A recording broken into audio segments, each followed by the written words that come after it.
যে এক সাইডে জোয়ার হয় আর এক সাইডে ভাটা হয়, মানে ঘোলা পানি যায় এক সাইড দিয়ে, আরেক সাইড দিয়ে হচ্ছে মানে একদম টলটলে পানি হয়। টলটল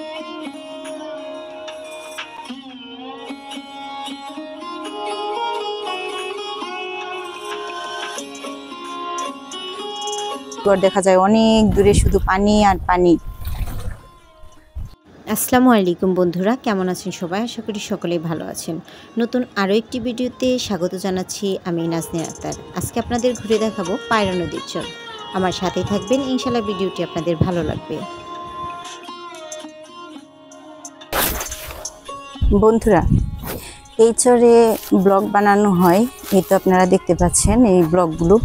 এগুলো আসলে নদীর পাড় ভেঙে যাওয়ার কারণে এই ব্লগগুলো বানানো হয়েছে। আগে দূর থেকে কিনা না হতো, তো এই এলাকায় আসলে নদী ভাঙন এলাকা, মানে প্রায় নদী ভেঙে যায়, সেই কারণে পায়রা নদীতে ব্লগ দেওয়া হয়। তো যে কারণে এখানে এই ব্লগগুলো বানানো হয়। এইগুলো নদীতে দিলে, নদীর পাড়ে দিলে আর নদী ভাঙে না।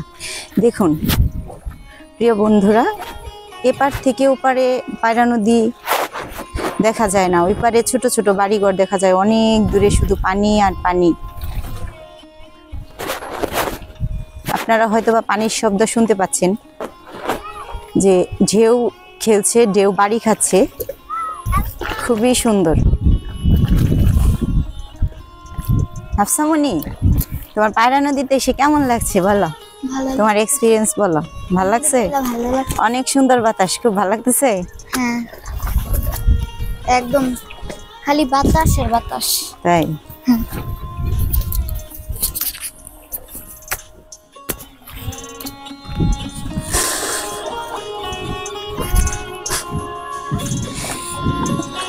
আসলে পায়রা নদীতে সবসময় জোয়ার ভাটা হয়, এখন মনে হয় জোয়ার, তাই না? এখন জোয়ার, সেই কারণে এখন ঘোলা পানি।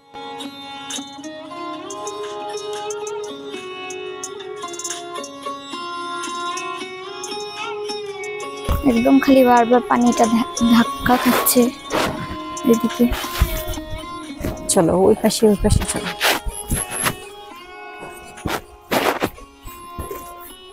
অসাধারণ, অসাধারণ, এক কথায় খুবই সুন্দর, খুবই সুন্দর। এদিকে আমি আসলে এই এটাও দিয়ে দিব আপনাদের, যে পানির যেই শব্দটা সেইটাও আপনাদের দিয়ে দিব।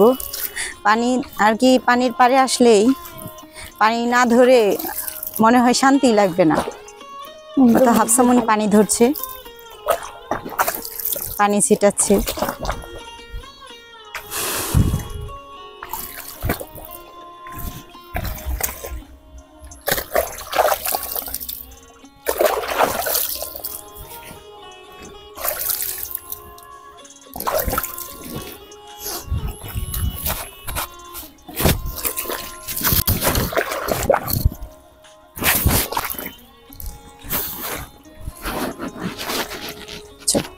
অনেক স্রোত,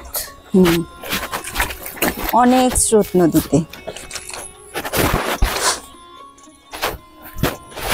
একদম ধাক্কা খাইতেছে বারবার।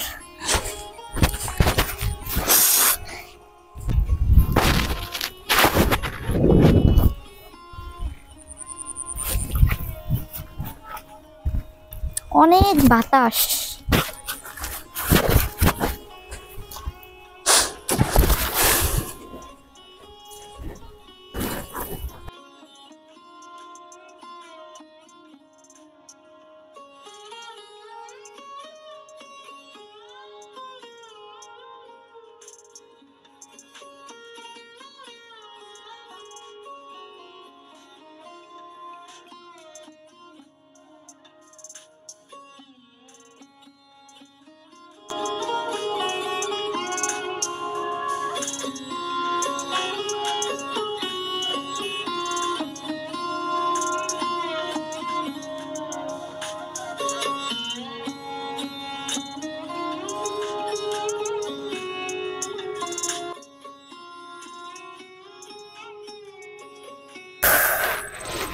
একদম গাটা জুড়ে যায়, এত বাতাস।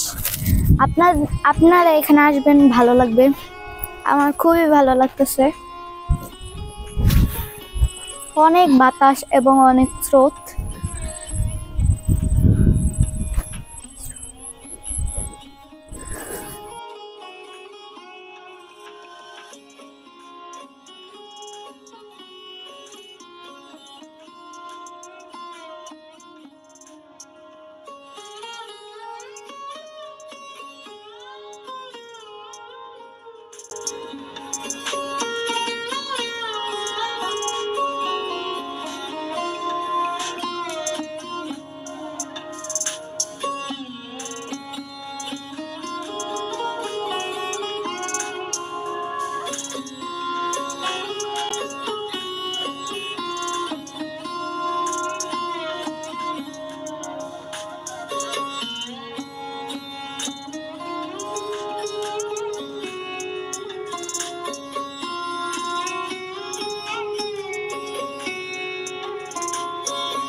দেখুন বন্ধুরা, কিরকম ঢেউ খেলছে পানি, প্রচুর স্রোত নদীতে এবং প্রচুর ঢেউ।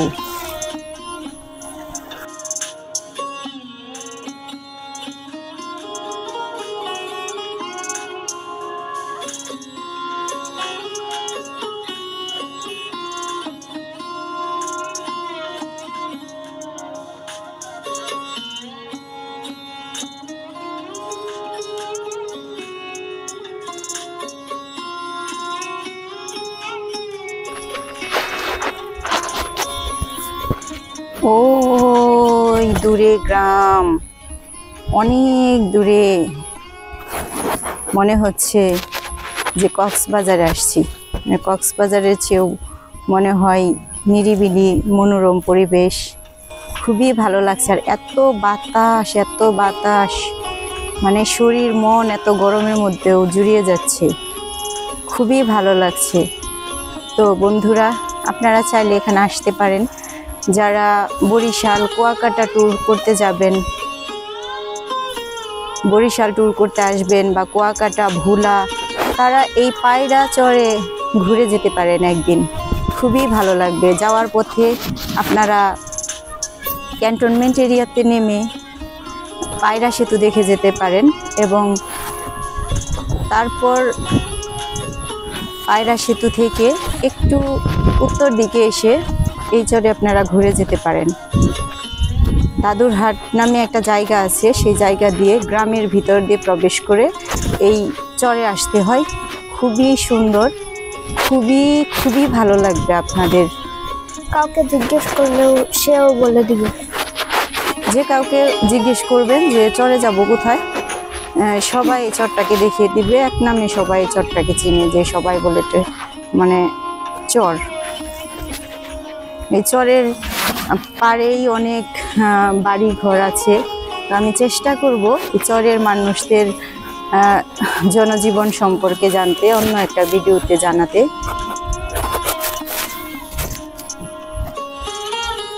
খুবই সুন্দর,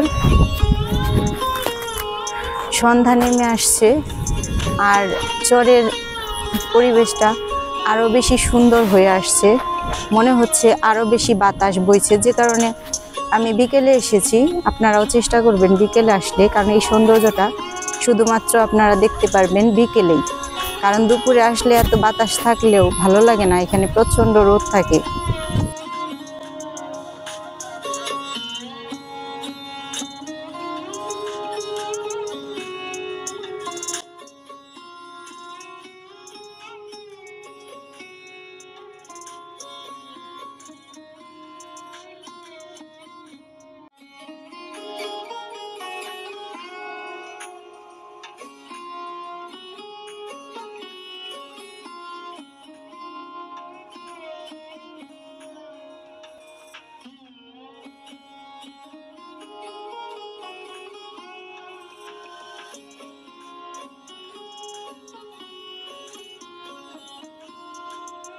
দেখুন বন্ধুরা, অসাধারণ। আপনারা গ্রামের সৌন্দর্য উপভোগ করতে পারবেন। তারপরে হচ্ছে এই চরের সৌন্দর্য, এই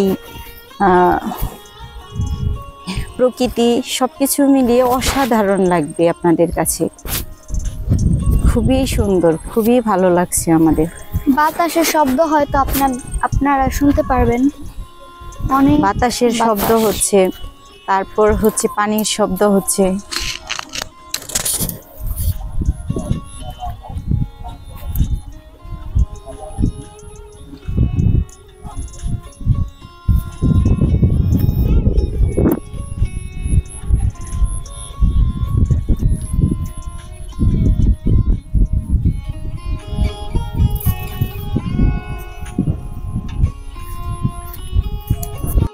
তো বন্ধুরা, সন্ধ্যা ঘনিয়ে এসেছে, এবার ঘরে ফেরার পালা।